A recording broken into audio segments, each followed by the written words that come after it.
రైతు బంధు తేనెపూసిన కత్తి అని, నిజమైన రైతులకు అన్యాయం జరుగుతోందని కాంగ్రెస్ నేత భట్టి విక్రమార్క అన్నారు. నిర్మల్ జిల్లా కడెం మండలం కొండూరు గ్రామంలో ఆయన రైతులతో ముఖాముఖి సభలో పాల్గొన్నారు. రైతులను సంక్షోభంలోకి నెట్టేందుకే కేసీఆర్ ధరణిని ఏర్పాటు చేశారని మండిపడ్డారు. స్థానిక కొనుగోలు కేంద్రాలను కొనసాగించాలని, లేదంటే ఉద్యమిస్తామని భట్టి విక్రమార్క హెచ్చరించారు. మేము ఈ దేశవాసులం, ఈ భూమి పుత్రులం, ఈ మట్టిని నమ్ముకున్నటువంటి వాళ్ళం. ఈ మట్టి ద్వారా కోట్లాది మంది ప్రజలకి అన్నం పెడుతున్నటువంటి అన్నదాతలం.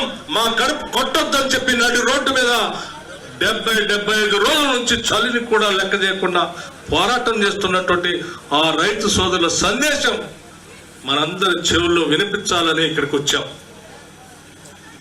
ఇక్కడికి వచ్చిన తర్వాత ఇక్కడ మాట్లాడినటువంటి సోదరులు కూడా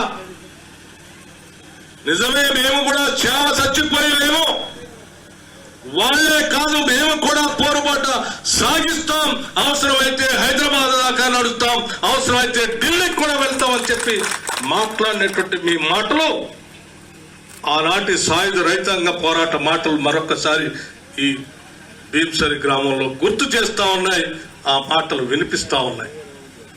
సోదరులను ఒక్కసారి ఆలోచన, మనం పోరాటం చేసి తెచ్చుకున్నటువంటి ఈ రాష్ట్రం ఆ చట్టాలను వ్యతిరేకించి రైతుల పక్షాన్ని నిలబడి ఇగో యుద్ధమే కేంద్రంతో రాష్ట్ర ప్రయోజనాలే నాకు ముఖ్యమని చెప్పినటువంటి రాష్ట్ర ముఖ్యమంత్రి వారం రోజులు కాకముందే ఢిల్లీకి వెళ్లి మోకరిల్లి తిరిగి వచ్చి యూటర్న్ తీసుకొని మీ దిక్కుల దగ్గర అమ్ముకోండి, కేంద్ర చట్టాలు అవి చెప్తా ఉన్నాయి, నేను కొనుగోలు కేంద్రాలు బంద్ చేస్తున్నా అని చెప్తా ఉన్నాడు. ఏమయ్యా ముఖ్యమంత్రి, కోట్లాది మంది ప్రజానీకం అనేక దశాబ్దాలు పోరాటం చేసి తెచ్చుకున్నటువంటి తెలంగాణ రాష్ట్రంలో ముఖ్యమంత్రి పదవి అత్యున్నతమైనటువంటి ప్రజాస్వామ్య వేదికలో అత్యున్నతమైనటువంటి గౌరవప్రదమైనటువంటి స్థానం. సిగ్గు ఎగ్గు లేకుండా అంత గౌరవప్రదమైనటువంటి ముఖ్యమంత్రి స్థానాన్ని నా ఎడమ కాలి చెప్పుతో సమానం అని చెప్పిన నిన్ను ఏ చెప్పుతో కొట్టాలని మేము అడుగుతూ ఉన్నాం.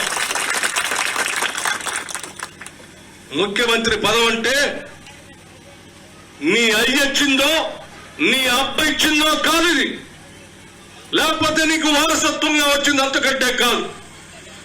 డాక్టర్ బాబాసాహెబ్ అంబేద్కర్ ప్రజాస్వామ్యయుతంగా రాజ్యాంగాన్ని ఏర్పాటు చేసి కోట్లాది మంది ప్రజల చేత ప్రభుత్వాలు ప్రజాస్వామ్యయుతంగా ఏర్పడి ఆ ప్రభుత్వాల్లో ప్రజల చేత ఎన్నుకోబడినటువంటి నాయకుడు ముఖ్యమంత్రిగా ప్రజల కోసం పనిచేయాలని చెప్పినటువంటి వ్యవస్థ అది.